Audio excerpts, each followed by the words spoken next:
Me again. Sorry. Tiffany B's, beingwithspirit.com, seeing, feeling, hearing, and being with spirit.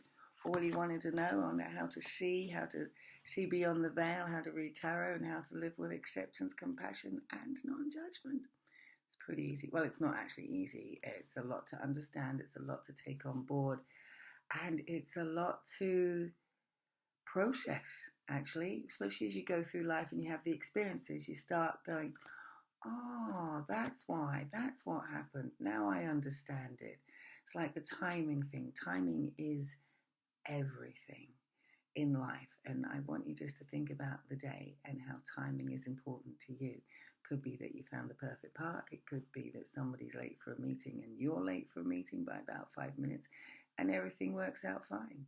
Could be that you're ordering a takeaway, it didn't work, so you went next door and you had a far better experience. Timing is everything. Anyway, moving on from that, I'm going to continue on with the book on lives, still chapter 15, and I'm just going to take it slowly because sometimes there's a lot to take in. Okay, number 2 of lives. The younger souls don't have so much experience, so at the early stages they are not sure about what questions to ask, as they don't have a catalogue of events and experiences to draw from. Think of it this way. It's like leaving school and going to university. When you first start learning a subject that you know nothing about, you ask questions about what is going on in the lecture, and you realise that in fact there was no need to ask the question as it was covered later in the lesson. Patience. You don't have enough knowledge to know what to ask. It is like this with life. In the beginning, you do not have enough skill and experience to know where to best learn the lessons of soul and human extremes. We help you in the beginning, and you have to trust us that we know what is the best way to begin on your journey. What we find is that in the beginning, the soul will often go to a desperate country with poverty and strife. Through this early suffering, it teaches a great first lesson on deprivation and cruelty. Through these experiences, because they are exactly that, experiences, what you notice is that the younger souls are often out for themselves as they do not trust anyone. Their lives and experiences are built on fear. They often mistrust people. Some, however, don't trust anyone. Then there are the souls who trust everyone. This too is a state that is perhaps not ideal, as they get ripped off, taken advantage of, and used as much as possible. If this is happening, and you can see it happening, and you are okay with it, then that is fine. What we can say is often this person is on their last life or lives, and they have mastered the art of unconditional love.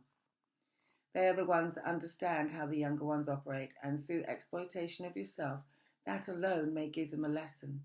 Karma is useful in these cases, as an abuser of power that takes and takes from people, as we have said before, will come back again or later in that life and suffer for that bad behaviour. That's exactly what it is, bad behaviour. We only observe that these young souls will learn when we put things in their path that will try to teach them about compassion, kindness, and I always get stuck with this word, reciprocity. Yay!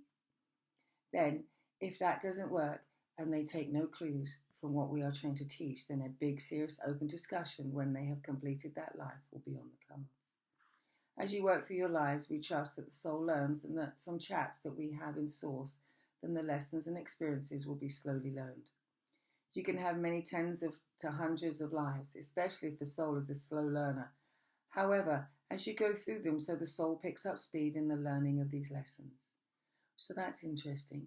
So just keep emanating kindness and reciprocity, and you'll get a little bit further. You'll learn so much more about human emotion, learning about trust, actually entrusting us, trust the process, trust what's really going on in this big wide world, in the bigger picture. And that's a whole nother chapter and another topic. So I'm going to move on. We're going to go on to this next part. So I'll say arrivederci, peace, love and moonbeams. Catch you next time.